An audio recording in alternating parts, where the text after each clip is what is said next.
ছায়াতলে মদিনার ৬ যুবক। নবুয়তের একাদশ বছর ৬২০ খ্রিস্টাব্দের জুলাই মাস, চলছে হজের মৌসুম। এ সময়টাই ইসলাম বেশ ভালো ও তাজা কিছু বীজের সন্ধান লাভ করে, যা অল্প সময়ের ভেতর আকাশ ছোঁয়া সুশীতল ছায়া বিশিষ্ট বটবৃক্ষে পরিণত হয়, যার ঘনসবুজ ছায়ায় মুসলিমরা দীর্ঘ সময় পর্যন্ত জুলুম অত্যাচারের তাণ্ডব থেকে দলে দলে আশ্রয় গ্রহণ করেছিল।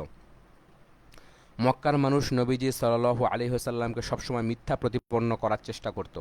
তার দাওয়াতি কাজে যে কোনো মূল্যে বাধা দিত তারা। ফলে তিনি এক নতুন কৌশল অবলম্বন করেন, বিভিন্ন গোত্র ও ব্যক্তিকে দাওয়াত দেওয়ার জন্য রাতের সময়কে বেছে নেন, যেন মক্কার কেউ তার এই প্রচার কাজে বাধা সৃষ্টি করতে না পারে। এক রাতের কথা, নবীজি দাওয়াতের কাজে বের হয়েছেন, সাথে আবু বকর ও আলী রাদিয়াল্লাহু আনহুমা। তারা জাহল ও সাইবান ইবনু সালাবার তাবুতে যান, সেখানকার মানুষদের দিনের দাওয়াত দেন। এ সময় আবু বকরের সঙ্গেও তাদের বেশ বন্ধুসুলভ কথাবার্তা হয়। তাদের নানা রকম কৌতূহলী প্রশ্নের উত্তর দেন নবীজি, তবে ইসলাম সম্পর্কে বেশ আগ্রহ দেখালেও শেষমেশ তারা ইসলাম গ্রহণ করেনি। তারপর নবীজি মিনায় আকাবায় যান। সেখানে কিছু মানুষের কথাবার্তার আওয়াজ শোনা যাচ্ছিল। নবীজি তাদের সঙ্গে দেখা করেন।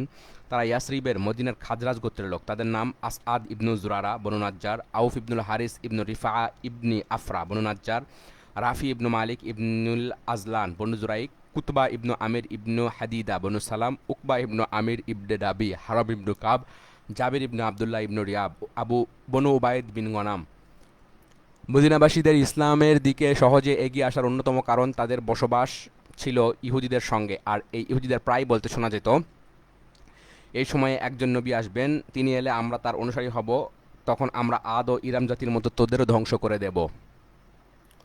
আচ্ছা, নবীজি সাল্লাল্লাহু আলাইহি ওয়াসাল্লাম তাদের পরিচয় জানতে চেয়ে বললেন, তোমরা কারা? তারা জানায়, আমরা খাজরাজ গোত্রের লোক। তিনি পুনরায় জানতে চান, তোমরা কি ইহুদিদের মিত্র? তারা বলে, হ্যাঁ, আমরা তাদের মিত্রপক্ষ।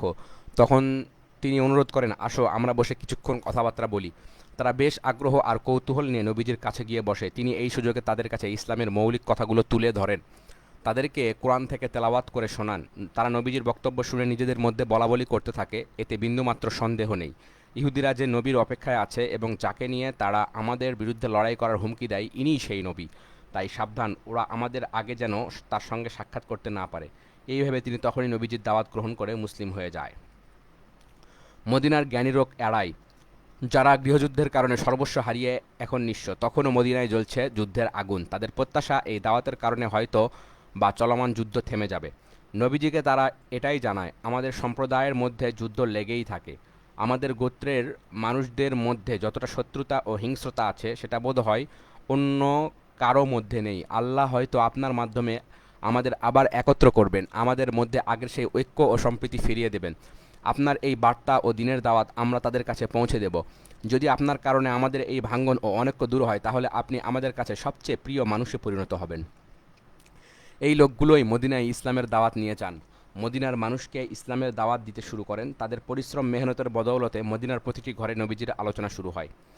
নবীজির সংসারে উম্মুল মোমিনিন আয়েশার আগমন। নবুয়তের একাদশ বছরের সাওয়াল মাসে নবীজি সাল্লাল্লাহু আলাইহি ওয়াসাল্লামের সঙ্গে আবু বকর রাদিয়াল্লাহু আনহুর কন্যা আয়েশা রাদিয়াল্লাহু আনহার বিয়ে হয়। বিয়ের সময় তার বয়স ছিল 6 বছর। মদিনায় যাওয়ার পর প্রথম হিজরিতে তিনি নবীজির ঘরে আসেন এবং সংসার জীবন শুরু করেন। তখন তার বয়স ছিল 9 বছর। আল্লাহ তাআলার সঙ্গে নবীজির সাক্ষাৎ। ইসলামের দাওয়াত তখন খুবই ধীর গতিতে এগোচ্ছিল। কোথাও কোনো আশার আলো নেই। সফলতার চেয়ে ব্যর্থতার পাল্লাই যেন বেশি ভারী। দূর আকাশে মিটিমিটি জ্বলছে আগাম বিজয় নক্ষত্র, খালি চোখে যা দেখা যায় না। এমনই এক গুমট নিরাশার সময় ইসরা ও মিরাজের অলৌকিক ঘটনা ঘটে। ইসরার সময়কাল নিয়ে বিভিন্ন মতামত দেখা যায়। ইমাম তাবারির কাছে গ্রহণযোগ্য মত হচ্ছে, যে বছর নবীজি নবুয়ত লাভ করেন সে বছরই ইসরা সংঘটিত হয়। ইমাম নববী ও কুরতুবী মনে করেন নবুয়তের 5 বছর পর। আল্লাহ মানসুরপুরের মত হচ্ছে নবুয়তের 10ম বছরে রজব মাসের 27 তারিখে এই ঘটনা সংঘটিত হয়। কেউ বলেন হিজরতের 16 মাস আগে, নবুয়তের 12 বছরের রমাদানের ঘটনা এটি। কারো বক্তব্য হিজরতের 14 মাস আগে, নবুয়তের 13 বছরে মুহররম মাসে এই ইসরা সংঘটিত হয়। আবার কারো মতে হিজরতের 1 বছর আগে, নবুয়তের 13 বছর রবিউল আউয়ালি ছিল ইসরা সংঘটিত হওয়ার প্রকৃত সময়। প্রথম তিনটি মত সঠিক হওয়ার সম্ভাবনা নেই, কারণ খাদিজা রাদিয়াল্লাহু আনহার মৃত্যু হয়েছিল নবুয়তের 10ম বছরে রমাদান মাসে। তার মৃত্যুর সময় 5 ওয়াক্ত সালাত ফরজ ছিল না। অপরদিকে এ ব্যাপারে সবাই একমত, মিরাজের রাতেই 5 ওয়াক্ত সালাত মুসলিমদের উপর ফরজ করা হয়। তাই এটা নিশ্চিত বলা যায় নবুয়তের 10ম বছরের রমাদানের আগে ইসরা সংঘটিত হয়নি। আচ্ছা, এখানে কিছু টিকা দেখছি। সহিহ মুসলিমে 6 বছরের স্থানে 7 বছরের কথা এসেছে, মানে আয়েশা রাদিয়াল্লাহু আনহার বিয়ের ব্যাপারে। ইমাম নবী বলেন, আয়েশা রাদিয়াল্লাহু আনহার বয়স সম্পর্কিত বর্ণনার এই ভিন্নতা মূলত আলাদা দৃষ্টিভঙ্গির কারণে হয়েছে, কারণ বিবাহের সময় তার বয়স ছিল 6 বছর কয়েক মাস, অর্থাৎ তিনি 7 বছরে পা দিয়েছেন। আচ্ছা, আর শেষে তিনটি মতের কোনটি বেশি সঠিক সেটা নির্ধারণ করার মতো সুস্পষ্ট কোনো প্রমাণ নেই, তবে এই মতগুলোই বেশি গ্রহণযোগ্য। তাছাড়া সূরা ইসরা নাজিলের প্রেক্ষাপট বিবেচনা করলে এটা সহজেই অনুমান করা যায় যে ইসরা নবীজির মাক্কি জীবনের একেবারে শেষের দিকের ঘটনা। মুহাদ্দিসগণ এই ঘটনা বিস্তারিতভাবে হাদিসের গ্রন্থগুলোতে আলোচনা করেছেন, আমরা এখানে সংক্ষেপে কিছু তুলে ধরার চেষ্টা করব। ইবনুল কাইয়িম রাহিমাহুল্লাহ বলেন, বিশুদ্ধ হাদিস মোতাবেক আল্লাহ রাসূল সাল্লাল্লাহু আলাইহি ওয়াসাল্লাম জিবরিল আলাইহিস সালামের সঙ্গে সশরীরে জাগ্রত অবস্থায় মসজিদুল হারাম থেকে বাইতুল মাকদিসের উদ্দেশ্যে বোড়াকে চড়ে নৌযাত্রা করেন। মসজিদুল আকসা ছিল তার প্রথম অবতরণ স্থল। মসজিদের ফটকে আংটার সঙ্গে বোড়াক বেঁধেছিলেন তিনি, সেখানে সমবেত নবী রাসূলদের সালাতের ইমামতিও করেছিলেন সে রাতে। তারপর মিরাজের মাধ্যমে তাকে দুনিয়ার আসমান পর্যন্ত ওঠানো হয়। জিবরিল আলাইহিস সালাম দরজা খোলার নির্দেশ দেন, দরজা খুলে দেওয়া হয়। তিনি সেখানে আদিপিতা আদম আলাইহিস সালামকে দেখতে পান, তাকে শ্রদ্ধাজড়িত সালাম নিবেদন করেন। আদম আলাইহিস সালাম আবেগ আপ্লুত হয়ে সালামের উত্তর দেন এবং আল্লাহর রাসূলের নবুয়তের স্বীকারোক্তি প্রদান করেন। আল্লাহ তাআলা তাকে আদম আলাইহিস সালামের ডান পাশে থাকা শহীদদের আত্মা এবং বাম পাশে থাকা দুর্ভাগাদের আত্মাদের অবস্থা দেখান।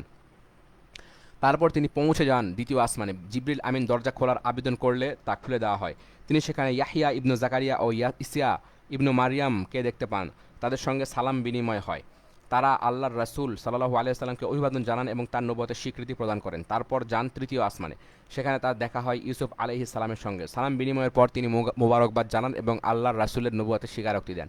তারপর আল্লাহ রাসূলকে নিয়ে যাওয়া হয় চতুর্থ আসমানে, সেখানে ছিলেন ইদ্রিস আলাইহিস সালাম, তার সঙ্গে মোলাকাত হয়। তিনিও তাকে মোবারকবাদ জানান এবং তার নবুয়তের স্বীকারোক্তি প্রদান করেন। তারপর পঞ্চম আসমান, সেখানে সাক্ষাৎ হয় হারুন ইবনু ইমরান আলাইহিস সালামের সঙ্গে। তিনি তাকে মোবারকবাদ জানান এবং নবুয়তের স্বীকারোক্তি প্রদান করেন। তারপর ষষ্ঠ আসমানে পৌঁছেন, সেখানে মুসা ইবনু ইমরানের সাথে সাক্ষাৎ হয় এবং তিনিও তাকে মোবারকবাদ জানান এবং নবুয়তের স্বীকারোক্তি প্রদান করেন। সাক্ষাৎ শেষে বিদায় নেওয়ার সময় মুসা আলাইহিস সালামের চোখে পানি এসে যায়।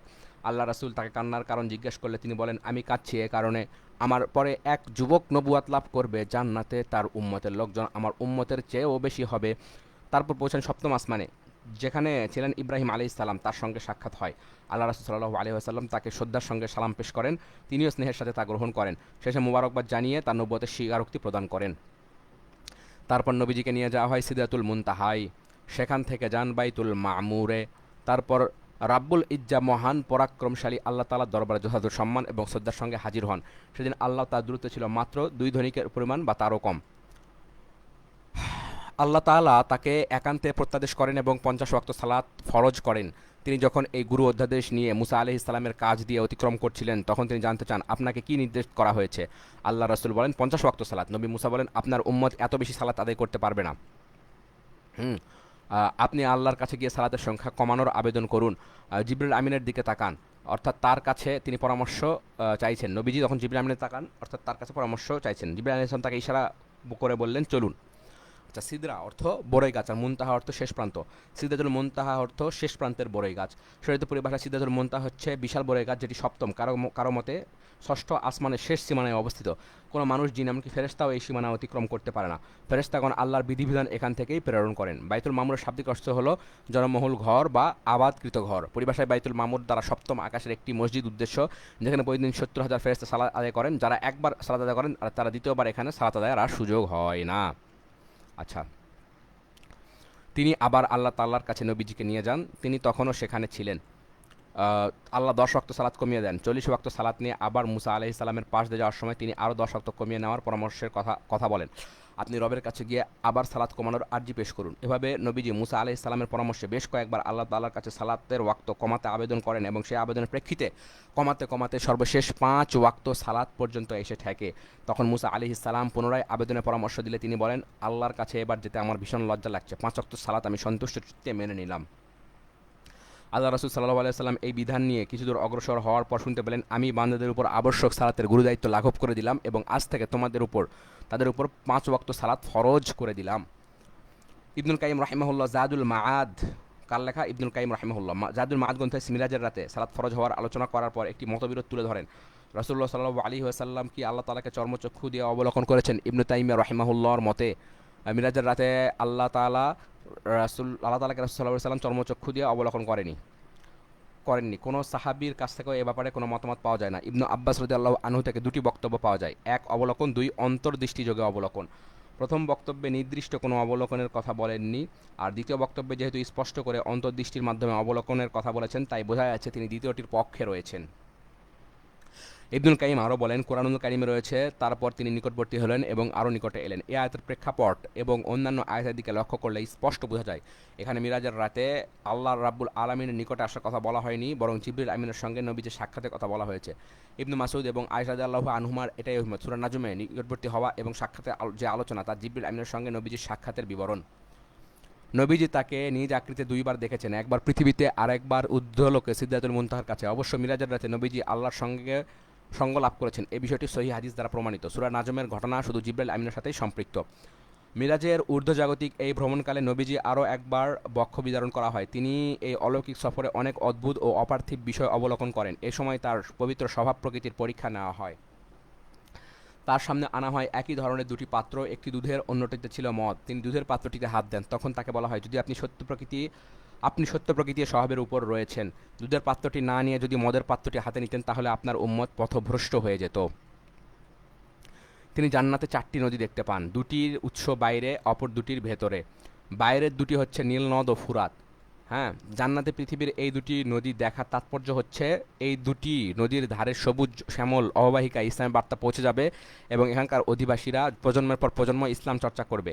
জান্নাতে এই দুটি নদী দেখার অর্থ এই নয় যে নীলনদ ও ফুরাত নদীর উৎপত্তিস্থল জান্নাত। এ ব্যাপারে আল্লাহ তাআলাই ভালো জানেন। জাহান্নাম দেখার সময় নবীজি সাল্লাল্লাহু আলাইহি ওয়াসাল্লাম সেখানে নিযুক্ত প্রহরীকে দেখতে পান। তার মুখে কোনো হাসি নেই, বেশ দুঃখ ভারাক্রান্ত বিষাদগ্রস্ত দেখাচ্ছে তাকে। নবীজি জান্নাত ও জাহান্নাম দুটোই দেখেন। এ সময় এতিমের সম্পদ আত্মসাৎকারীদের ভয়াবহ অবস্থা তিনি দেখতে পেলেন। তিনি তাদের ঠোঁট দেখতে উটের ঠোঁটের মতো ছিল, পাথরের মতো আগুনের অঙ্গার তাদের মুখ দিয়ে ঢুকিয়ে পায়ুপথ দিয়ে বের করা হচ্ছিল। সুদখোরদের শাস্তি তো আরও ভয়ানক। প্রকাণ্ড আকৃতির পেট সমেত তারা মাটিতে পড়েছিল, পেটের ভারে নড়াচড়া করতে পারছে না তারা। ফেরাউনের পরিবার ও অনুচরদের যখন আগুনে নিক্ষেপ করার জন্য নিয়ে যাওয়া হচ্ছিল, তখন তারা এদের এলোপাথারি মারিয়ে যাচ্ছিল। শাস্তিও তাকে দেখানো হয়। তার সামনে এক পাত্রে ভালো তাজা গোস্ত, অন্য পাত্রে দুর্গন্ধযুক্ত পচা গোস্ত।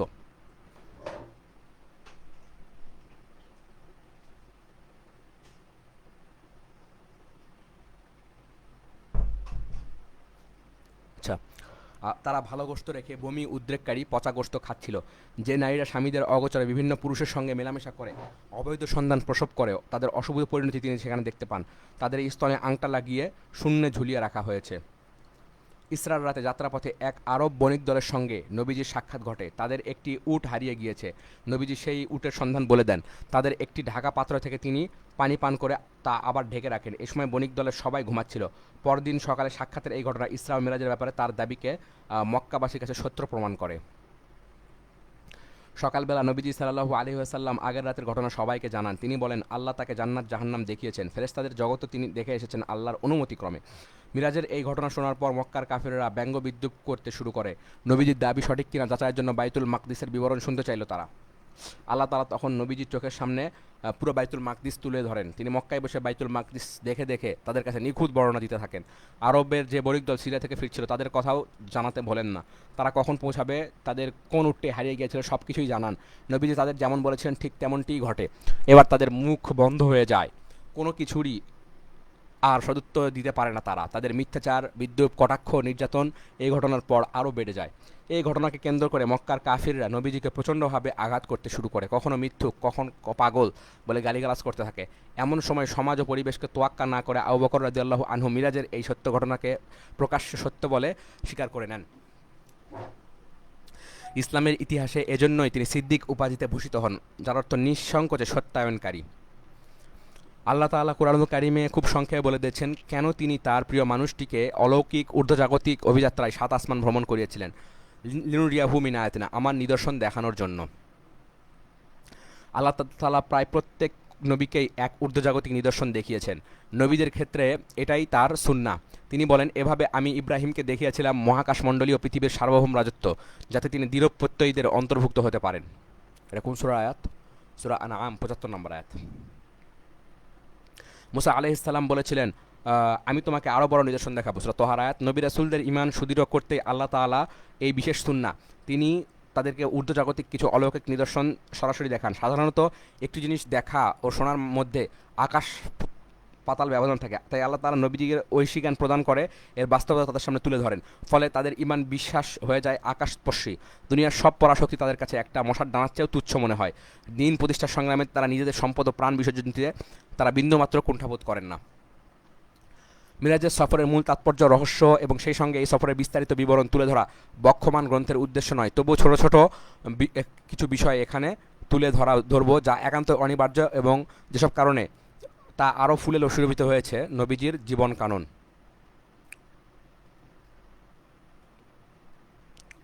সূরা ইসরার আয়াতের কর্মধারার দিকে দৃষ্টিপাত করলে দেখা যায় ইসরার ঘটনা আল্লাহ তাআলার একটিমাত্র আয়াতের মধ্যে সীমাবদ্ধ রেখেছেন, আর পরবর্তী আয়াতগুলোতে তিনি ইহুদিদের জঘন্য, অমার্জনীয় ও বীভৎস অপরাধের কথা বলেছেন এবং এর পরের আয়াতে তিনি উল্লেখ করেছেন কোরআন হচ্ছে সঠিক পথের দিশারি।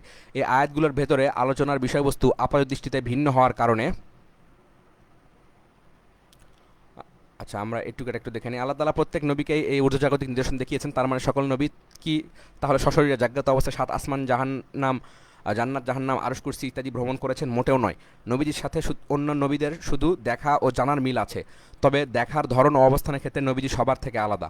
সকল নবীকে আল্লাহ তাআলা এই পৃথিবীতে বিভিন্ন পদ্ধতিতে তার ঊর্ধ্বজাগতিক নিদর্শন দেখিয়েছেন। ইব্রাহিম নাখি বলেন, এমনকি তাদের সামনে আল্লাহর আরশ পর্যন্ত পর্দা উন্মোচন করে দিতেন। একমাত্র রাসূলুল্লাহ সাল্লাল্লাহু আলাইহি সাল্লামকে তার আরশের মেহমান করেছেন, ধন্য করেছেন স্বচক্ষে তার দর্শন দিয়ে। আল্লাহু আকবার। আচ্ছা, আলোচনার বিষয়বস্তু আপাত দৃষ্টিতে ভিন্ন হওয়ার কারণে অনেকে বলতে চান এই আয়াতগুলোর মধ্যে বিশেষ কোনো সম্পর্ক নেই, কিন্তু বাস্তবতা হচ্ছে এই আয়াতগুলো একটি অপরটির সঙ্গে জড়িত এবং প্রাসঙ্গিক। আলোচনায় এমন শৈলী ও উপস্থাপন ভঙ্গি গ্রহণের কারণ হচ্ছে বিশ্বব্যাপী মুসলিমদের আধ্যাত্মিক ও রাজনৈতিক শক্তি অর্জনের দিকে ইঙ্গিত দেওয়া। আল্লাহ তাআলা মিরাজের এই ঘটনার সূচনা করেন বাইতুল মাকদাসের ভূমি থেকে। তিনি এর মাধ্যমে এই ইঙ্গিত দিয়েছেন যে সীমালঙ্ঘন এবং অপরাধের কারণে অচিরেই বিশ্ব মানবতার নেতৃত্ব থেকে ইহুদিদের সরিয়ে নেওয়া হবে, কারণ তারা এই পদের যোগ্যতা হারিয়ে ফেলেছে। আল্লাহ তাআলা এই পদটির জন্য মনোনীত করেছেন রাসূলুল্লাহ সাল্লাল্লাহু আলাইহি ওয়াসাল্লামের উম্মতকে, তাই তাদেরকে ইব্রাহিমের দাওয়াতের দুটি কেন্দ্র বাইতুল্লাহ ও বাইতুল মাকদিস একত্রে দান করেছেন। কুরআনুল কারীমে ইসরা এবং ইহুদিদের অপরাধ ও সীমালঙ্ঘন এই দুটি প্রসঙ্গ উল্লেখ করে তিনি বিশ্ববাসীকে জানান এখন নেতৃত্ব পরিবর্তনের সময় এসেছে। বিশ্বাসঘাতকতা ও সীমালঙ্ঘনের ইতিহাসে এক অযোগ্য জাতি থেকে কল্যাণ, বিশ্বস্ততা ও বিশ্বাসে পরিপূর্ণ আরেক জাতির কাঁধে বিশ্ব নেতৃত্বের গুরুভার অর্পিত হবে, যাদের মাঝে এখনও এমন একজন রাসূল উপস্থিত যিনি আল্লাহ তাআলার পক্ষ থেকে সবচেয়ে সরল ও সঠিক আসমানি বাণী ওহী লাভ করেন। এখন স্বাভাবিকভাবে অনেকের মনে প্রশ্ন আসতে পারে, নবীজি তো তখনও নিজ সম্প্রদায় থেকে বিতাড়িত, তিনি পাহাড় পর্বতে তার দিন প্রচারের জন্য দিনরাত ছুটেছেন, যদি নেতৃত্ব পেয়েই থাকতেন তাহলে এভাবে অসহায় থাকার তো কথা না। আসল কথা হচ্ছে মক্কায় ইসলামী দাওয়াতের যে যুগ চলছিল সেটি ছিল শেষের দিকে। সে সময়টা ছিল এমন দিনের দাওয়াত তখন নতুন দিকে মোড় নিচ্ছিল। কোরআন কারিমে আয়াতে কাফের মুশরিকদের স্পষ্টভাবে সতর্ক এবং হুমকি করে দেওয়া হচ্ছিল, ওয়াইদা আরদানা আন্নহুলিকা আর করাতান আমারনা মুতরফিহা, যখন আমি মনস্থ করি কোনো জনপদকে ধ্বংস করে দেব তখন ওদের অবস্থা সম্পন্ন লোকেদের কাছে নির্দেশ পাঠায়, কিন্তু তারা পরোয়া না করে আরও পাপাচারে মেতে ওঠে এবং সেই জনগোষ্ঠীর উপর আদেশ অবধারিত হয়ে যায়, এরপর তাদের সম্পূর্ণরূপে ধ্বংস করে দেই। নুহের পর আমি ওয়াকাম আহলাকনা মিনাল কুরুনি মিন বাদি নূহ, নুহের পর আমি অনেক উম্মতকে ধ্বংস করেছি, আপনার পালনকর্তাই বান্দাদের পাপাচার সংবাদ রাখা ও পর্যবেক্ষণের জন্য যথেষ্ট। এই আয়াতগুলোর পাশাপাশি আরও বিভিন্ন আয়াত অবতীর্ণ হয় যেখানে মুসলিমরা নতুন ইসলামী সভ্যতা, সমাজ, রাষ্ট্রের মূলনীতি ও ভিত্তি কেমন হবে সেই সম্পর্কে ইঙ্গিত পান। তারা ধরেই নেন খুব শীঘ্রই তাদের নতুন এক ভূমি হবে যেখানে সব কিছু থাকবে তাদের নিয়ন্ত্রণে, তখন তারা মুক্ত, স্বাধীন, এক ও অভিন্ন, যেন পুরো সমাজই তাদের ইশারায় চলবে। মিরাজের ঘটনায় এদিকে কিছুটা ইঙ্গিত ছিল যে অচিরেই মুসলিমরা একটি নিরাপদ আশ্রয়স্থলের দেখা পাবে, সেখানে তারা নতুন করে নিজেদের গুছিয়ে নেবে, সেখান থেকে সমগ্র বিশ্বে দিনের দাওয়াত পৌঁছে দেবে। মিরাজের ঘটনা এছাড়াও আরও অনেক রহস্য, তাৎপর্য, হিকমত লুকিয়ে আছে। আলিমরা যেসব নিয়ে আলোচনা করেছেন, তবে আমাদের গ্রন্থে আমরা ততটুকুই এনেছি যা পরবর্তী আলোচনার সাথে সঙ্গতিপূর্ণ। ভবিষ্যতের দিকে এই সূক্ষ্ম ইঙ্গিতের কারণে বলা যায় ইসরা মিরাজের অলৌকিক ঘটনাটি ঘটেছে আকাবার প্রথম বায়াতের অল্প কিছুদিন আগে, অথবা আকাবার প্রথম ও দ্বিতীয় বায়াতের মাঝামাঝি সময়ে। আকাবার প্রথম বায়াত, নবীজির নবুয়তের 11 বছরে হজের মৌসুমে ইয়াসরিবের 6 জন লোকের সঙ্গে নবীজি সাল্লাল্লাহু আলাইহি ওয়াসাল্লামের সাক্ষাৎ হয়। তারা তখন সেখানে ইসলাম ধর্ম গ্রহণ করেন। বিদায়ের আগে তাদের প্রতিশ্রুতি ছিল ইয়াসরিবের সাধারণ মানুষের মধ্যেও তারা ইসলামের দাওয়াত পৌঁছে দেবেন। তাদের এই আন্তরিক প্রচেষ্টার ফলাফল দেখা যায় পরবর্তী বছরের হজের মৌসুমে, অর্থাৎ 621 খ্রিস্টাব্দের জুলাই মাসে নবুয়তের 12 বছরে আরও 12 জন ব্যক্তি নবীজির সঙ্গে সাক্ষাৎ করতে মক্কায় আসেন। এদের মধ্যে গতবারের 6 জনের 5 জন ছিল, অনুপস্থিত ছিলেন কেবল জাবির ইবনু আবদুল্লাহ। ঠিক আছে। ইবনে রিআব, আগত বাকি 7 জন নতুন, তারা ইয়াসরিবে ইসলামের দাওয়াত পান। তারা হলেন মুআজ ইবনুল হারিস, খাজরাতের শাখাগোত্র বনু নাজ্জারের। তারপরে জাকওয়ান ইবনু আব্দুল কায়েস, খাজরাতের শাখাগোত্র বনু জুরাইকের। আচ্ছা, উবাদা ইবনু সামেদ, বনু গানামের। ইয়াজিদ ইবনু সাইলাব, বনু গানামের মিত্র গোত্রের। আচ্ছা, তারপর আব্বাস ইবনু ওবাদা ইবনে নাদালা, বনু সালিমের। আবুল হাইসাম ইবনু তিহান, আউসের শাখাগোত্র, বনি আব্দুল আশহাল। হ্যাঁ, এটা আউসের শাখাগোত্র। উইয়াম ইবনু সাইদা, আউসের শাখাগোত্র, আমর ইবনু আউফের। তারা মিনার কাছে আকাবায় নবীজি সাল্লাল্লাহু আলাইহি ওয়াসাল্লামের হাতে বায়াত হন। মক্কা বিজয়ের সময় নারীদের কাছ থেকে নবীজি যে বায়াত নিয়েছিলেন তাদের বিষয়বস্তুও প্রায় একই রকম ছিল। ওবাদা ইবনু সামেদ রাদিয়াল্লাহু আনহু থেকে বায়াতের কথাগুলো বর্ণিত হয়েছে এভাবে: তোমরা আমাকে এই প্রতিশ্রুতি দাও, আল্লাহ তাআলার সঙ্গে কাউকে শরিক করবে না, চুরি করবে না, ব্যভিচার করবে না, নিজ সন্তান হত্যা করবে না, না জেনে কারো ব্যাপারে মিথ্যা অপবাদ দেবে না এবং কল্যাণকর কোনো কাজে আমার অবাধ্য হবে না। তোমাদের মধ্যে যারা এই ওয়াদা রক্ষা করতে পারবে আল্লাহ তাআলা তাদের উত্তম প্রতিদান দেবেন। আর কেউ যদি এর মধ্য থেকে কোনো একটা ভঙ্গ করে এবং তাকে দুনিয়াতেই এর নির্ধারিত শাস্তি দেওয়া হয়, তবে সেটাই তার প্রায়শ্চিত্ত। আর যদি আল্লাহ কারো এমন আচরণ লোকচক্ষুর আড়ালে রাখেন, তবে তার বিচারভার আল্লাহর হাতে। তিনি চাইলে এর বিচার করবেন, আবার চাইলে ক্ষমাও করে দিতে পারেন। তারপর উবাদা ইবনু সামিদ বলেন, আমরা এই কথাগুলোর উপর নবীজির হাতে বায়াত গ্রহণ করলাম। আচ্ছা, মদিনায় তালিম ও দিন প্রচার, এভাবে বায়াতের কাজ সম্পন্ন হয়। হজের মৌসুমও শেষ হয়ে আসে। নবীজি সাল্লাল্লাহু আলাইহি ওয়াসাল্লাম নও-মুসলিমদের জ্ঞান চর্চার কথা ভাবেন। তাই তাদের সঙ্গে ইয়াসরিবের একজন জ্যেষ্ঠ সাহাবী পাঠান, যার কাজ ছিল প্রথমত ইয়াসরিবে মুসলিমদের দিনের তালিম দেওয়া, দ্বিতীয়ত যারা এখনও মূর্তি পূজা ছেড়ে ইসলামের পথে আসতে পারেনি তাদের মাঝে ইসলামের প্রচার প্রসার ঘটানো। এই গুরুদায়িত্ব পালনের জন্য নবীজি নির্বাচন করেন মুসআব ইবনু উমায়ের আবদারিকে। তিনি ছিলেন একজন অভিজাত ও সম্ভ্রান্ত যুবক, প্রথম সারির মুসলিমদের একজন। দাওয়াতি কাজে কল্পনাতীত সাফল্য। মুসাব ইবনু উমাইর মদিনায় এসে আসাদ ইবনু জুরারার মেহমান হন। পূর্ণ উদ্যম ও আবেগ নিয়ে ইসলামের দাওয়াত ছড়িয়ে দিতে শুরু করেন ইয়াসরিবের মাটিতে। ইয়াসরিবের পাড়া মহল্লায় সবাই তাকে কারি সাহেব বলে ডাকতে শুরু করে। মুসাব ইবনু উমাইর ইয়াসরিবের দাওয়াতি কাজে অসাধারণ সাফল্য পান। একদিন আসাদ ইবনু জুরারা তাকে নিয়ে বনি আব্দুল আশহাল ও বনু জাফরের মহল্লায় যান। বনু জাফরের এক বাগানে মারাক নামের একটি কূপ ছিল, তারা সেখানে গিয়ে বসেন। তাদের বসতে দেখে ইয়াসরিবের মুসলিমরা তাদের পাশে জড়ো হয়। বনু আব্দুল আশহালের 2 নেতা সাদ ইবনু মুআজ ও উসাইদ ইবনু হুদাইর তাদের আসার কথা জানতে পারেন। তারা তখনও মুসলিম হননি। সাদ ইবনু মুআজ উসাইদকে বলেন, তুমি একটু যাও তো, ওদেরকে ইচ্ছামতো কথা শুনিয়ে আসো, ওরা আসছে অসহায় গর্দবগুলোকে বোকা বানাতে। আসাদ ইবনে জুরারা তো আমার খালাতো ভাই। হ্যাঁ, মানে সাদ ইবনে মুআজ এই কথাগুলো বললেন এবং কাকে বললেন? উসাইদকে বললেন। আর আসাদ ইবনে জুরারা তার কি খালাতো ভাই ছিল। ও যদি আমার ভাই না হতো তাহলে আমি নিজেই গিয়ে ওদের শায়েস্তা করে আসতাম। কিছুক্ষণ পর আসাদ দেখলেন উসাইদ বর্ষা উঁচিয়ে আক্রমণাত্মক ভঙ্গিতে এগিয়ে আসছে তাদের দিকে। তাকে দেখে তিনি মুসাবকে বললেন, ইনি এই গোত্রের বড় নেতা, আল্লাহর দরবারে তার হেদায়েতের জন্য একটু দোয়া করুন। মুসআব বলেন, দুশ্চিন্তার কিছু নেই, যদি তিনি একটু শান্ত হয়ে বসেন তাহলে আমি তাকে বোঝানোর চেষ্টা করব। কিন্তু উসাইদের এসেই চিৎকার করা শুরু করেন, তোরা এখানে কেন এসেছিস? গর্দভগুলোকে বোকা বানানোর জন্য? যদি জানের মায়া থাকে তাহলে এই জায়গা ছেড়ে চলে যা।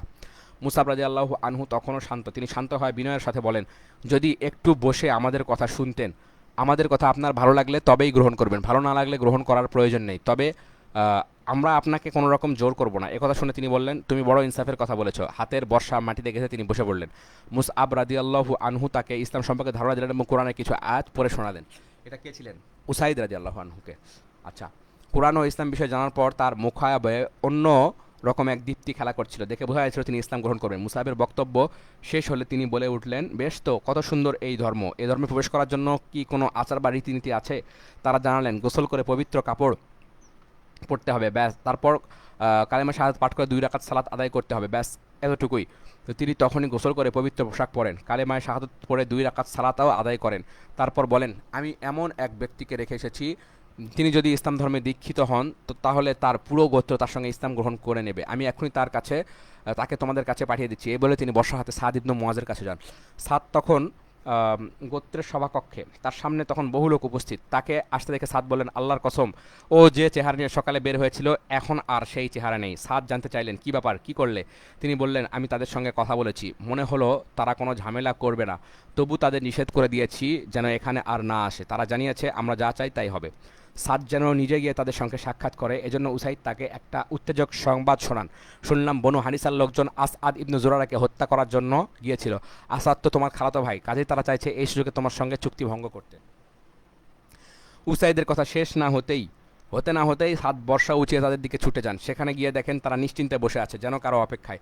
সাদের আর বুঝতে বাকি রইল না উসাইদি এই ঘটনা সাজিয়েছে, যেন তাদের সঙ্গে তারও কথাবার্তা হয়। সাদ ইবনু মুআজকে তখন খুব কঠোর দেখাচ্ছিল। তিনি আসাদকে লক্ষ্য করে বললেন, আল্লাহর কসম, আমি যদি তোমার আত্মীয় না হতাম তাহলে কখনোই তোমার এসব করার দুঃসাহস হতো না। আর আমাদের মহল্লায় আমরা এসব পছন্দ করি না। মুসাবকে তো উসাইদ বলেই রেখেছিলেন, তোমার কাছে এই এক অবিসংবাদিত নেতা আসছেন, যাকে তার সম্প্রদায়ের প্রতিটি মানুষ মান্য করবে। তিনি যদি ইসলাম গ্রহণ করেন তাহলে তার পুরো গোত্র ইসলাম গ্রহণ করে নেবে। এই কথাগুলো মাথায় রেখে মুসআব খুব কমল স্বরে অনুরোধ করেন, একটু বসুন না, আমাদের কথা একটু শুনুন, ভালো লাগলে গ্রহণ করবেন, নয়তো আমরা আপনার অপছন্দনীয় কথা আপনাকে আর শোনাবো না। সাদ ও উসাইদের মতো বললেন, এটা তো খুবই ইনসাফের কথা। তারপর উসাইদের মতো তিনিও হাতের বর্ষা মাটিতে রেখে শান্ত হয়ে বসলেন। সাহাবী মুসাব ইবনে উমায়ের তাকে ইসলাম সম্পর্কে বিস্তারিত বললেন, কোরআনুল কারীম থেকে কিছু আয়াত পড়ে শোনালেন তাকে।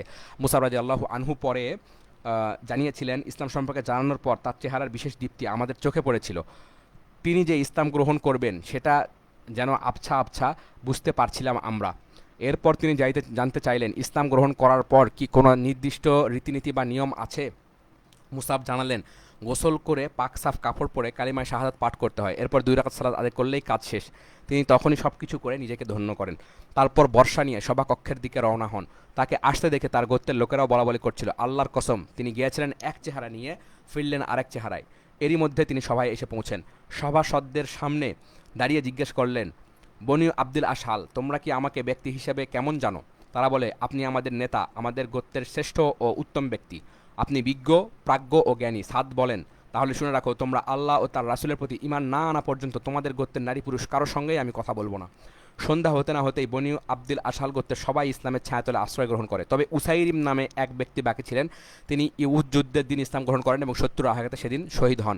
আল্লাহর দরবারে একটিবারের জন্য সেজদা দেওয়ার সুযোগ হয়নি তার। আল্লাহ রাসূল তার ব্যাপারে বলেন, সামান্য আমল করেই সে অনেক সওয়াবের মালিক হয়ে গিয়েছে। মুসাব ইবনে উমায়ের আসাদ ইবনে জুরারার বাড়িতে অবস্থান করে দাওয়াতের কাজ চালাতে থাকেন। ইয়াসরিবের ঘরে ঘরে কুফর ও শিরকের অন্ধকার দূর করে ইসলামের প্রদীপ জ্বালাতে থাকেন তিনি। বনু উমাইয়া, খাতামা ও ওয়াইল গোত্র ছাড়া প্রায় সবাই মুসলিম হয়ে যায় তার দাওয়াতে।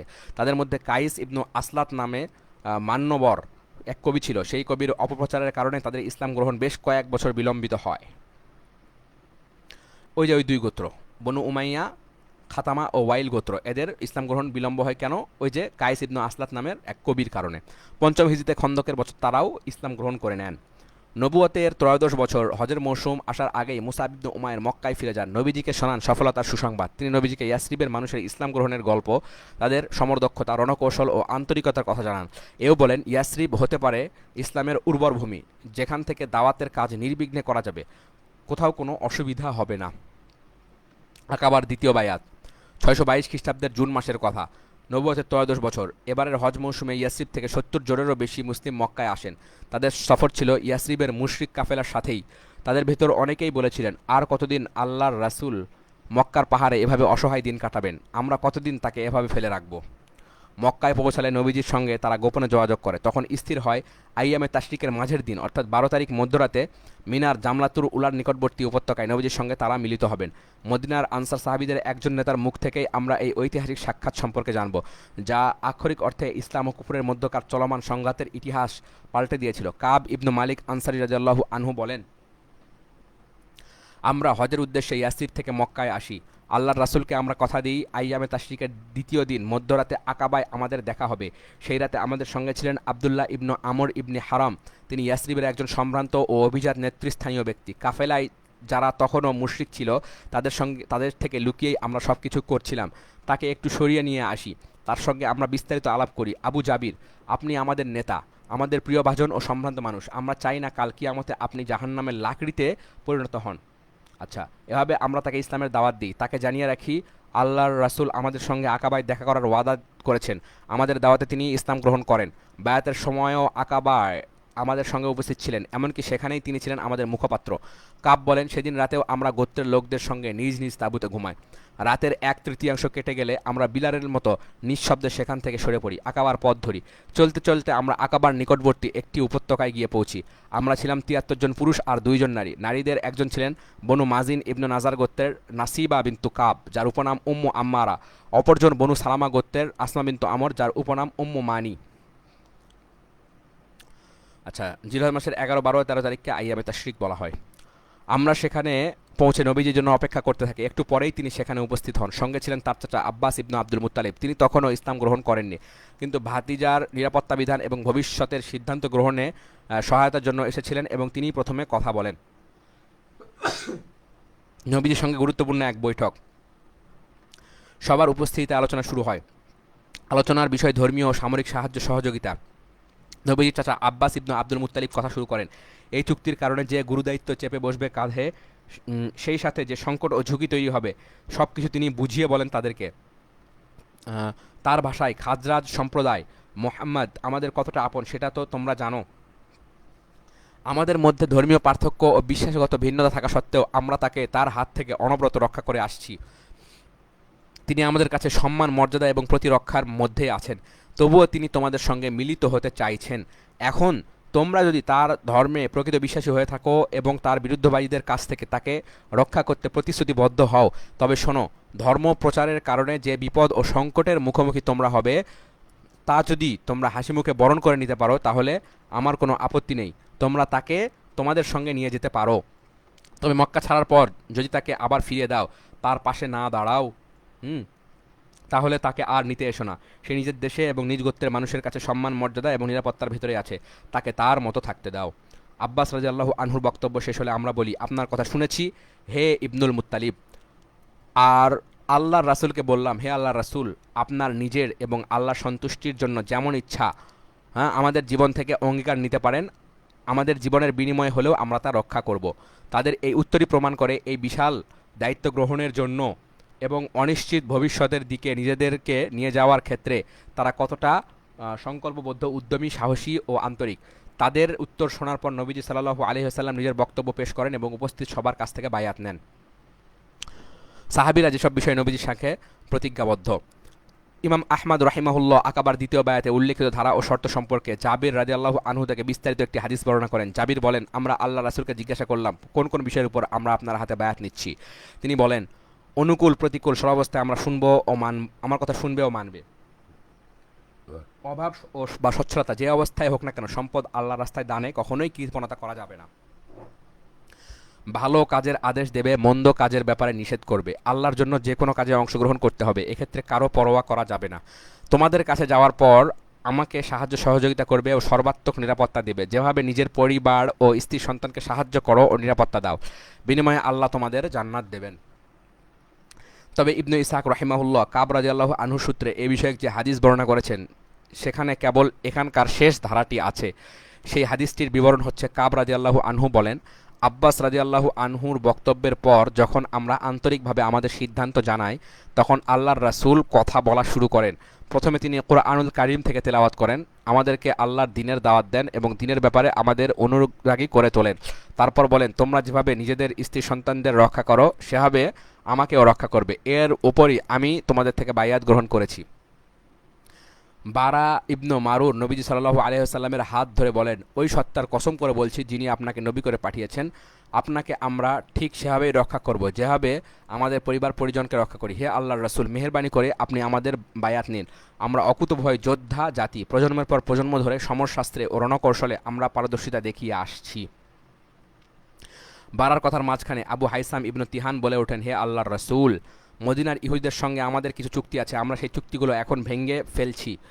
পরবর্তী সময়ে যখন আল্লাহ তাআলা আপনাকে বিজয় দান করবেন, আপনি আমাদের কথা ফেলে রেখে আবার নিজের গোত্রের কাছে ফিরে যাবেন না তো? নবীজি তার কথা শুনে মৃদু হেসে বললেন, আমি তোমাদের সঙ্গে থাকবো, তোমরা আমার, আমি তোমাদের।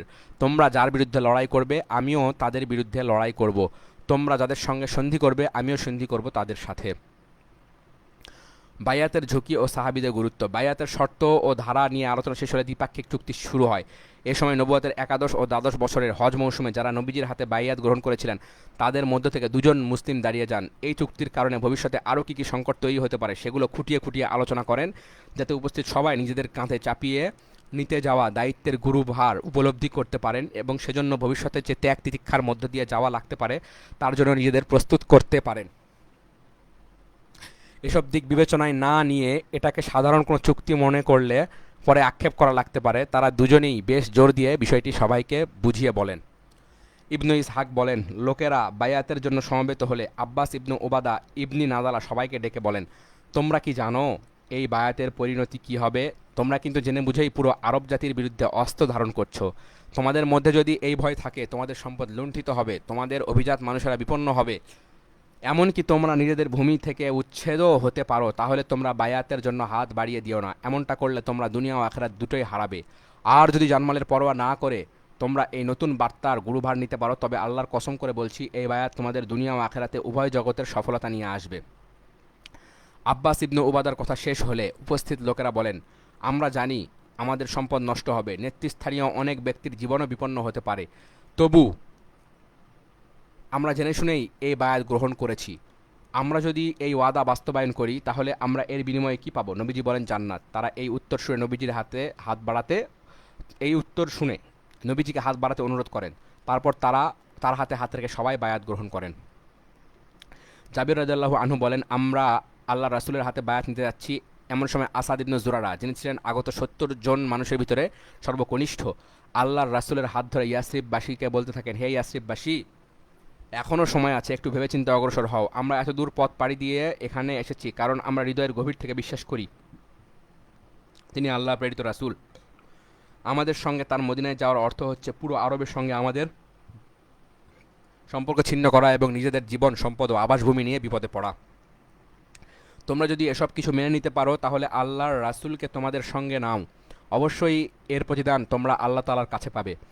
আর যদি নিজেদের প্রাণ ও সম্পদ নিয়ে ভয়ে থাকো তাহলে এখনই ভিন্ন সিদ্ধান্ত নাও। মদিনায় গিয়ে তার সঙ্গে বিশ্বাসঘাতকতা করার চেয়ে এখনই এটার সুরাহা হয়ে যাওয়া ভালো। এতে পরকালে আল্লাহর কাছে খোড়া একটা অজুহাত অন্তত দাঁড় করাতে পারবে। নবীজির হাতে যারা বায়াত হলেন, বায়াতের শর্ত এবং সেগুলির সম্ভাব্য ঝুঁকি নিয়ে বিস্তর আলাপ আলোচনার পর নবীজি সাল্লাল্লাহু আলাইহি ওয়াসাল্লাম মুসাফার মাধ্যমে বায়াত নিতে শুরু করেন। জাবির রাদিয়াল্লাহু আনহু বলেন, আসাদ ইবনে জুরারার সতর্কীকরণ বক্তব্যের পর তাকে উদ্দেশ্য করে লোকজন বলে, এবার তুমি হাত ছড়াও, আমাদের বায়াত নিতে দাও। আল্লাহর কসম করে বলছি আমরা এই বায়াত ছাড়ব না। আল্লাহর রাসূলের হাতে আমরা অঙ্গীকার করবই করব। আসাদ বুঝতে পারলেন এরা ভেবেচিন্তেই আল্লাহর রাসূলের হাতে হাত রাখছে এবং মানসিকভাবেও যে কোনো পরিস্থিতি সামাল দেওয়ার জন্য প্রস্তুত আছে। ইয়াসরিবের লোকজন কি বাস্তবিক অর্থেই বায়াত নিচ্ছে নাকি খানিকটা জোশ ও আবেগের ঝোঁকে সিদ্ধান্ত নিচ্ছে সে ব্যাপারে তার নিশ্চিত হওয়া প্রয়োজন ছিল। মূলত তার সহযোগিতায় ইয়াসরিবে ইসলামের প্রচার ও প্রসার ঘটে। মুসাব ইবনু উমায়ের তার বাড়িতেই মেহমান ছিলেন, তার ঘরে অবস্থান করেই দাওয়াতের কাজ পরিচালনা করতেন তিনি। আজকে যারা নবীজির হাতে হাত রেখে বায়াত নিচ্ছে তাদের বড় পথ প্রদর্শক তিনি। এই যাত্রায় তিনি সবার আগে বায়াত নেন। দ্বিতীয় বায়াতে সবার আগে নবীজির হাতে হাত রাখেন আবু উমামা আসআদ ইবনু জুরারা। আচ্ছা,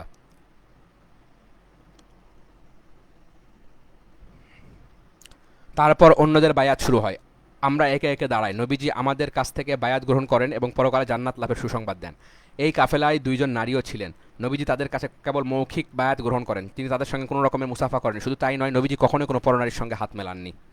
১২ জন আমির নির্বাচন। বায়াত প্রদান শেষ হলে নবীজি সাল্লাল্লাহু আলাইহি ওয়াসাল্লাম উপস্থিতদের মধ্যে থেকে ১২ জন ব্যক্তি নির্বাচন করেন যারা নিজ সম্প্রদায়ে বায়াতের এই দফাগুলো বাস্তবায়নে সচেষ্ট থাকবেন, দিন প্রচারের ক্ষেত্রে সব ধরনের বাধা বিপত্তি দূর করবেন এবং মুসলিমদের স্বার্থ রক্ষা করার জন্য কাজ করে যাবেন। সেই মজলিসেই ১২ জন ব্যক্তিকে নির্বাচন করা হয়, যাদের ৯ জন খাজরাজের, ৩ জন আউসের। তারা হলেন খাজরাজের আমির আসাদ ইবনু জুরারা, সাদ ইবনু রবি ইবনু আমর, আবদুল্লাহ ইবনু রাওহা ইবনু সালাবা, রাফি ইবনু মালিক ইবনে আজলান, বারা ইবনু মারুর ইবনে সাখার, আবদুল্লাহ ইবনু আমর ইবনে হারাম, ওবাদা ইবনু সামিত ইবনে কায়েস, সাদ ইবনু ওবাদা, তারপর হচ্ছে মুনজির ইবনু আমর, আউসদের আমির উসাইদ ইবনু হুজাইর ইবনু সাম্মাক, সাদ ইবনু খাইসামা ইবনু হারিস, আর রিফা ইবনু আব্দুল মুনজির। তাহলে উসাইদ ইবনু হুদাইর, আউস, উসাইদ ইবনু হুদাইর, সাদ ইবনু খাইসামা এবং রিফা ইবনুল আব্দুল মুনজির ইবনে জুবাইর। এদের নির্বাচন করার পর নবীজি জিম্মাদার হিসাবে এদের থেকে আলাদা একটি প্রতিশ্রুতি নেন। তিনি বলেন, ঈসা ইবনু মারিয়ামের সঙ্গীরা যেমন জিম্মাদার ছিলেন তোমরাও তেমনই আমার পক্ষ থেকে ইয়াসরিবের জিম্মাদার, আর আমি গোটা উম্মতের জিম্মাদার। তারা সঙ্গে সঙ্গে বলে উঠলেন, আমরা জিম্মাদারি বুঝে নিলাম। শয়তান সবকিছু ফাঁস করে দিল। আকাবার গিরিপথের গোপন বৈঠক তখন শেষের দিকে। সবাই নিজ নিজ গন্তব্যে চলে যাবে এমন সময় শয়তান টের পেয়ে যায়। সে বুঝতে পারে এত কম সময়ে কুরাইশ নেতাদের ঘুম থেকে তুলে এনে এখানকার সবাইকে হত্যা করা অসম্ভব। তাই একটি পাহাড়ে দাঁড়িয়ে সে গগন বিদারী চিৎকার জুড়ে দেয়, যারা ঘরে শুয়ে আছো শোনো, তোমরা কি রাসূলুল্লাহ ও তার সঙ্গী বেদিনদের খবর জানতে চাও? ওরা তোমাদের বিরুদ্ধে লড়াইয়ের জন্য ষড়যন্ত্রের জাল বুনছে। নবীজি এই চিৎকার শুনে শয়তানটাকে চিনে ফেলেন। সাহাবীদের উদ্দেশ্য করে বলেন, এ হচ্ছে আকাবার শয়তান। তারপর শয়তানকে সম্বোধন করে বলেন, শোনো, আল্লাহর শত্রু, তোকে আমি দেখে নেব। এরপর তিনি সবাইকে দ্রুত সেই স্থান ত্যাগ করে যার যার জায়গায় চলে যেতে বলেন। জিহাদের জন্য মানসিক প্রস্তুতি। শয়তানের ঘোষণা শোনার পর আব্বাস ইবনু উবাদা ইবনু নাজালা নবীজিকে প্রস্তাব দেন, আপনাকে যিনি সত্য সহ পাঠিয়েছেন তার শপথ করে বলছি, আপনি যদি আমাদের হুকুম দেন তাহলে আগামীকালই আমরা কুরাইশদের ওফর করে দেব। জবাবে নবীজি বলেন, এমন কোনো নির্দেশ এখন পর্যন্ত আমি পাইনি, তাই এই হুকুম আমি তোমাদের দিতে পারি না। তোমরা নিজেদের অবস্থান স্থলে চলে যাও। নির্দেশ অনুসারে তারা নিজ নিজ তাঁবুতে গিয়ে ঘুমিয়ে পড়েন। ঘুম ভাঙলে দেখেন অপূর্ব সুন্দর এক সকাল তাদেরকে স্বাগত জানাচ্ছে। দ্বিধাদ্বন্দ্বের দোলা চলে। সে রাতেই কুরাইশদের কাছে এই গোপন বৈঠকের খবর পৌঁছে যায়। শুনে রাগে ক্ষোভে তারা ফেটে পড়ছিল। দুঃখে চৈতন্য হারিয়ে ফেলার উপক্রম তাদের। এই বায়াতের কারণে ভবিষ্যতে তাদের ক্ষমতা, প্রভাব প্রতিপত্তি ও সম্পদের উপর কীরকম প্রভাব পড়তে পারে তার হিসাব করতে সময় লাগে না কারো। সকাল হতে না হতেই তাই কুরাইশ নেতারা হতদন্ত হয়ে ছুটে যায় ইয়াসরিবের দায়িত্বশীলদের তাঁবুর দিকে। উদ্দেশ্য তারা যে চুক্তি করেছে সে ব্যাপারে তাদের কঠোরভাবে হুঁশিয়ার করা। গন্তব্যে পৌঁছে শুরু হয় তাদের ভূমিকাহীন হুঙ্কার। হে খাজরাজবাসী, আমরা জানতে পেরেছি কোনো এক গোপন বৈঠকে তোমরা নবীজির সাথে মিলিত হয়েছ। তোমরা কি আমাদের সামনে তাকে তোমাদের সঙ্গে নিয়ে যাবে? তোমরা নাকি তার কাছে আমাদের বিরুদ্ধে যুদ্ধের জন্য প্রতিশ্রুতিবদ্ধ হয়েছ? আমরা কোনোভাবে চাই না তোমাদের সঙ্গে আমাদের কোনো যুদ্ধ হোক। আকাবার বৈঠক যেহেতু গোপনে রাতের অন্ধকারে হয়েছে, তাই কাফেলার খাজরাজি মুশরিকরাও এ ব্যাপারে কিছু জানত না। ফলে কুরাইশদের অভিযোগ শোনা মাত্রই তারা আল্লাহর কসম করে তাদের দাবিকে মিথ্যা প্রতিপন্ন করে। আল্লাহর কসম করে বলছি, এমন কিছু আমরা জানি না, আপনাদের বোধহয় কোথাও ভুল হচ্ছে। কুরাইশরা এবার বিষয়টি নিয়ে আবদুল্লাহ ইবনু উবাই ইবনু সালুলের কাছে যায়, মুনাফিক নেতা। সে বলে, এটা ভুল কথা, এমনটা হওয়ার কথাই না। আমার সম্প্রদায় এমন কিছু করতে পারে না। যদি কিছু করতোই তবে অবশ্যই আমার সাথে পরামর্শ করতো, সেটা না হলে ঘটনাটা অন্তত আমি জানতে পারতাম। এভাবে যখন জেরা চলছিল তখন এ ব্যাপারে কিছু জানে না এমন একটা ভাব ছিল খাজরাজি মুসলমানদের চেহারায়। একটুখানি মুখ চাওয়াচাই করে সবাই নীরব দর্শকের ভূমিকায় থাকেন। হ্যাঁ বা না কিছুই বলে না তারা। মক্কায় আগত খাজরাজ সম্প্রদায়ের সঙ্গে কথা বলার পর কুরাইশ নেতারা বিশ্বাস করতে বাধ্য হয় এমন কোনো কিছুই আসলে ঘটেনি। ফলে ঘটনার সত্যতা উদ্ঘাটনে ব্যর্থ হয়ে ফিরে যায় তারা। অবশেষে সবাই নিরাপদ। প্রথম দফায় সংবাদের সত্যতা নিশ্চিত করতে ব্যর্থ হলেও কুরাইশদের দ্বিধা কাটছিল না। গত রাতের সংবাদটি সত্য নাকি মিথ্যা নিশ্চিত হয়ে পারছিল না তারা। তাই জনজনে তদন্ত করছিল। পুরা মক্কা শহরে নেমে পড়েছিল অনুসন্ধানী দল। অবশেষে নিশ্চিত হওয়া গেল সংবাদ সত্যি। মিনার কাছে আকাবায় সেই বৈঠক হয়। সেখানে ইয়াসরিবের কিছু লোক থেকেও নবীজি বায়াত নেন। কিন্তু ততক্ষণে বহু দেরি হয়ে গেছে। হাজিরা বেরিয়ে পড়েছে নিজেদের গন্তব্যে। তাই কাল বিলম্ব না করে তারা ঘোড়া ছুটে ইয়াসরিবের লোকদের পিছু নিতে শুরু করে। দূর দিগন্তে শেষ পর্যন্ত সাদ ইবনু ওবাদা এবং মুনজির ইবনু আমরকে দেখতে পাওয়া যায়। তাদের ধরার জন্য মরিয়া হয়ে পড়ে কুরাইশের লোকজন। মুনজির পালাতে সক্ষম হলেও ধরা পড়ে যান সাদ। ধরা পড়েন কে? সাদ। তার নিজের বাহনের রশি দিয়ে তাকে বেঁধে মক্কায় নিয়ে আসা হয়।